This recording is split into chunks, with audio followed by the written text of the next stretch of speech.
Okay, what's up, y'all? It is your girl Molinda Jae, and I'm here to talk about episode 4 of Harry and Meghan.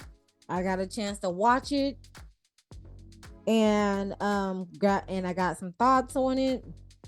And I named this episode Love Wins because what was discussed was Harry and Meghan's wedding happening and the success that came about with the wedding, as well as the popularity of the couple that caused a rift between the royal rota, hence the communication, but more so with the low key with the royal family as well as the media. So let's go ahead and get into it. So it starts off with again segueing from the last episode of Harry and Meghan trying to reach out to her father in regards to him being in cahoots with the press and him being unreachable ever since the heart attack episode that he was telling them at the time before he went ghost mode. And it again, this was like days before the wedding happened. So again, it was more like scrambled eggs, so to speak, because again, who doesn't want their daughter walking down the aisle with her father on her wedding day? But the fact that that has been taken away because of the media getting to him, and of course being of course with him being the fall of him and ripping the chances to even do that says enough. So what was, let's see, for the wedding day, she was not nervous, as Meghan explained, but the wedding itself, because I watched it alongside with my mom, the wedding in itself was, to me, a mold breaker, because Harry, he did mention that Charles was pretty engaged with this wedding in regards to choosing the orchestra. That, yeah, he chose the orchestra at the time, and Harry chose the song of Meghan walking down the aisle, and also with the other choir, the choir with all the black folks, and they basically called it the Kingdom Choir, and Charles had a hand in that as well, because it's basically merging the two cultures together. The whole wedding in itself was merging two cultures together.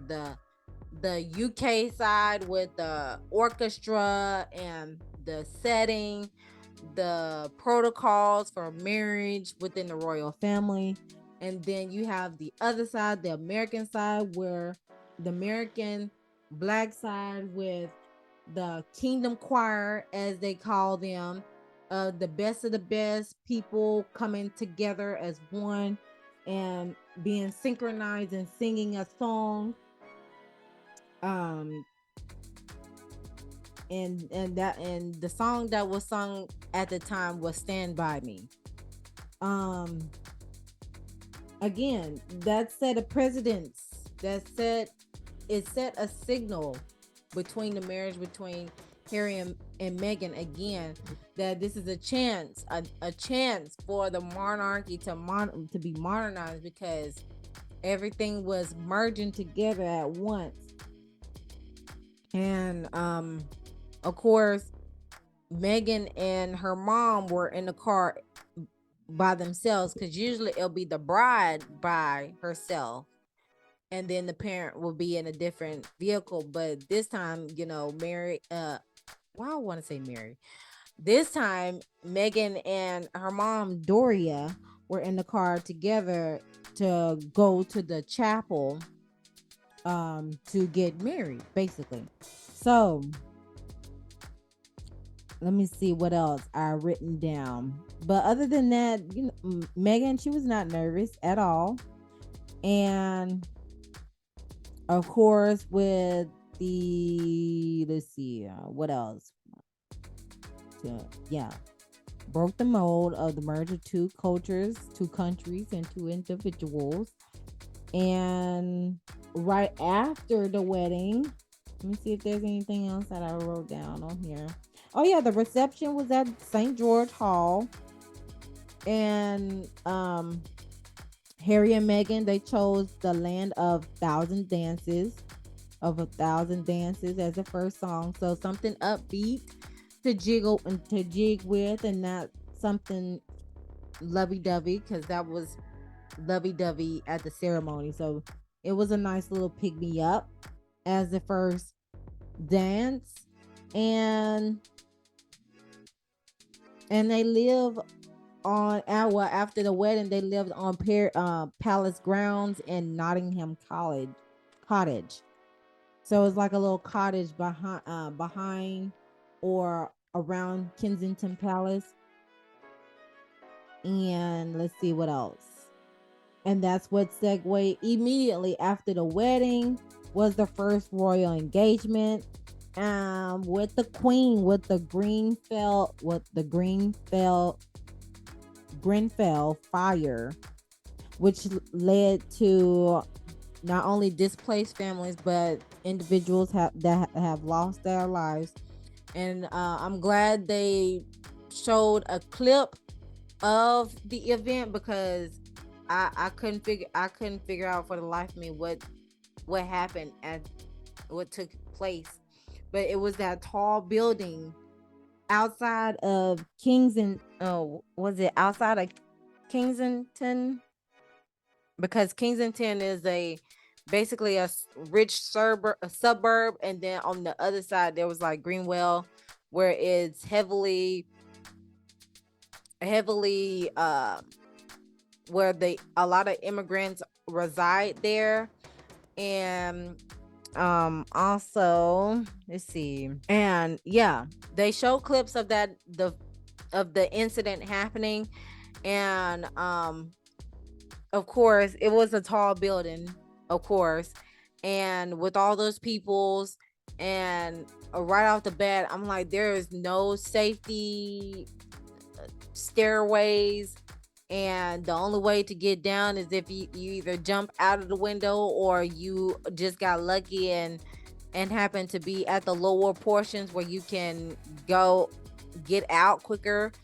And I'm pretty sure there were elevators in there. If not, there was probably stairs.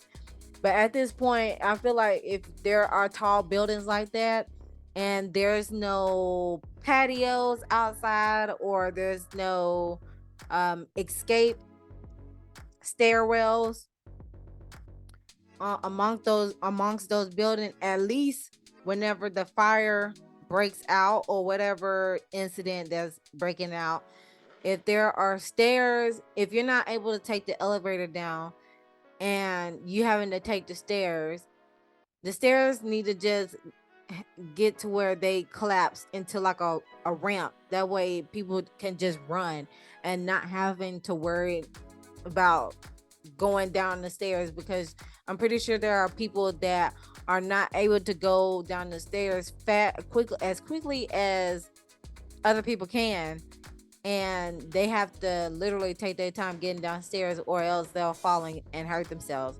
So at this point, hey, you heard it from here. If it happens, when it comes to if something happens, let the stairs collapse into ramps, so people could just run and not necessarily have to work on not falling down from stairs or not. But with that fire, again, it left families displaced and losing their lives. And of course, at first, the royal visit, it was the Queen and Meghan. But Meghan wanted to push it a little bit further. She wanted to see how she can help, how she can be of service to others. And again, that's what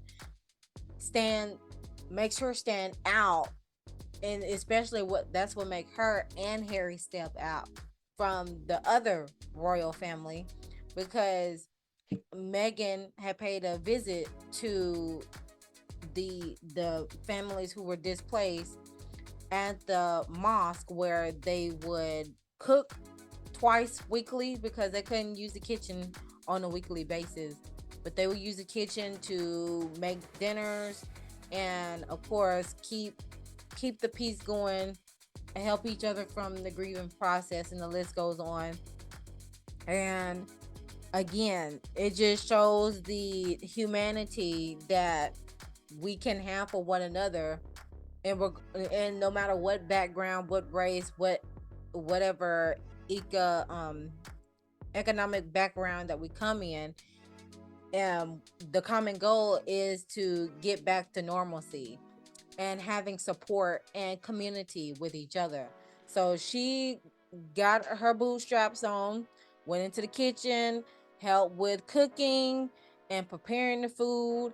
And due to the fact that they were limited to how often they were in the kitchen, it led to her helping them create a cookbook that basically exceeded J.K. Rowling's book sales, and they utilized the money to, of course, pass on to the families so they can begin to continue to return back to normalcy. And again, it just shows the human essence of what royals can be, but due to the fact y'all so stuck into the institutionalization of it all, and having not to show no emotion, show no compassion, because y'all have been anointed by God, so to speak. In regards, you shouldn't be worshiping anybody like that to a certain capacity, because they are not God. Okay, let's put it all out there. Okay, um, but anyways, um, it just shows the human essence that people fail to overlook because they're so focused on she's black, she's she doesn't belong here, and the list goes on. Also within this episode here, the friends, due to the media frenzy of it all, when it comes to Harry and Meghan gaining the popularity with the collective, it also caused a royal rift between the communication realms, and possibly some family members within the royal family. And I can believe so, because no one likes to be upstage. No one likes to be upstage. And I can name a couple of people that doesn't like to be upstage, because there's been many of clips, and there has been archived video footage, as well as I'm pretty sure diaries of other family members not taking as not liking their significant others or other members in the royal family being embraced in the spotlight more than they are. And you know who I'm talking about. Y'all know who I'm talking about. We've seen this countless of times. That's why I'm like, this ain't nothing but a repeat of what happened to Princess Diana. Whether we want to admit it or not, this is a repeat for what happened with Princess Diana, except they managed to get out before it got worse. Okay.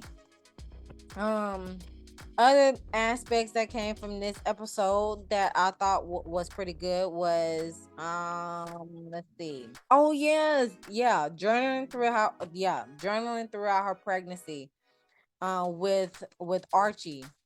I thought that was pretty cool. I need to put that in the back of my head that I would like to do that for my next kid, okay? But she journaled throughout her pregnancy with either journal entries or photos or both of them. And also she expressed it took a toll on her on the trail, on the tour, where they had to tour 76 countries. And again, they talked about they talked about how everything was all good until we got to Australia. And I'm like, again, this is a repeat, because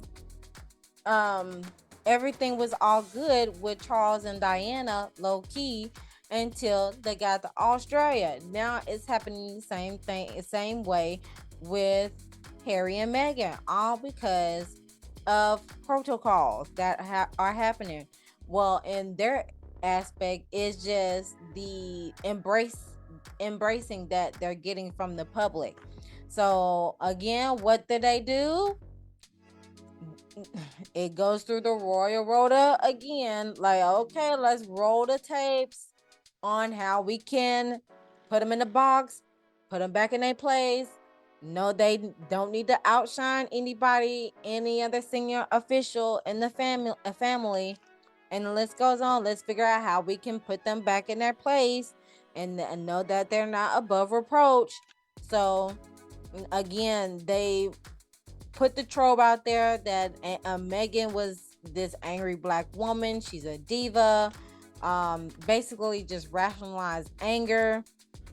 Harry, he gave instances where his mom Diana would be in the car in tears, and by the time they show up to an engagement, Charles will let her know, hey, we're almost there. She'll, wipe them tears, put on some makeup. Once she gets out the car, she's all giddy smiling, when in fact internally she is like screaming for help.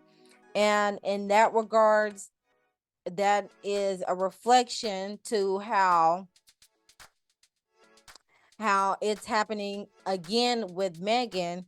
And this is why it's important to notice the signs and interrupt the pattern, because it was taking a toll on Meghan. Just like how it was taking a toll on Diana, it was taking a toll on Meghan.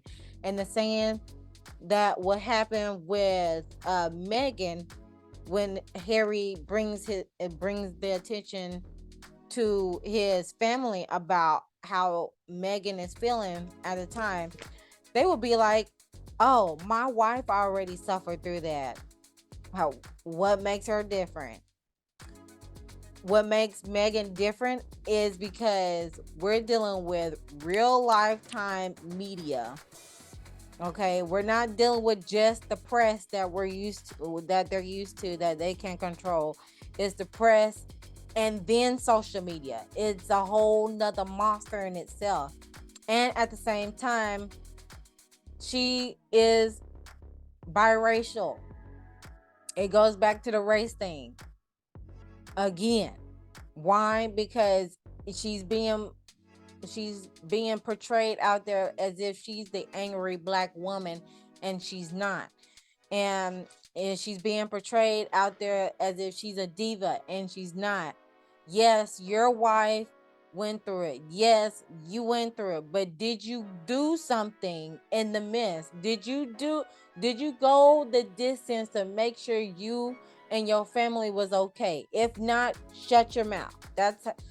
I'm pretty sure that's how it went, but not the shut your mouth part, because that's exactly how it should be. Even though you say, yeah, my wife went through it. Yeah, I went through it myself. What makes her different? But what did you do to stop it? Did you protect?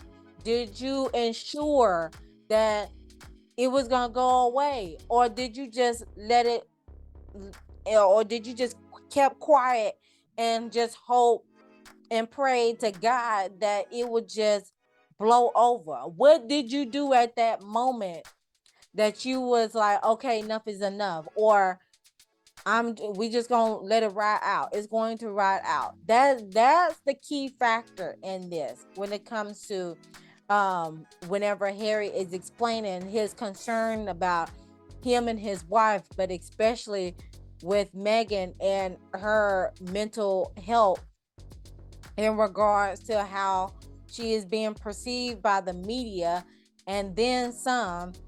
and the fact that she is trying to seek help, but she can't seek help because that is breaking the institutional code of how we have to maintain our structure and our composure at all times, because we can't let people see us sweat. Okay, we can't, we can be human, but we can't be human with feelings, so to speak. So again, it just goes to show, like, okay, you went through it, she went through it, she went through it, but what did you do to put a stop to it? Because if you didn't do nothing to put a stop to it, I don't want to hear nothing from it, because you failed. Okay, you failed because of your selfish ways and because you didn't do what was right at the time. Okay, so I appreciate Harry in regards to doing whatever was necessary to take care of his wife and himself, because at the end of the day, they both have each other, whether they have support from the family or not. Okay, now I can go on all day about that, but I again, major props to Harry about that.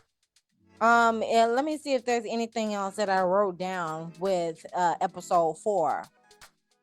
Let's see. That was it. Yeah, those are my thoughts for episode 4. At the end of the day, love wins.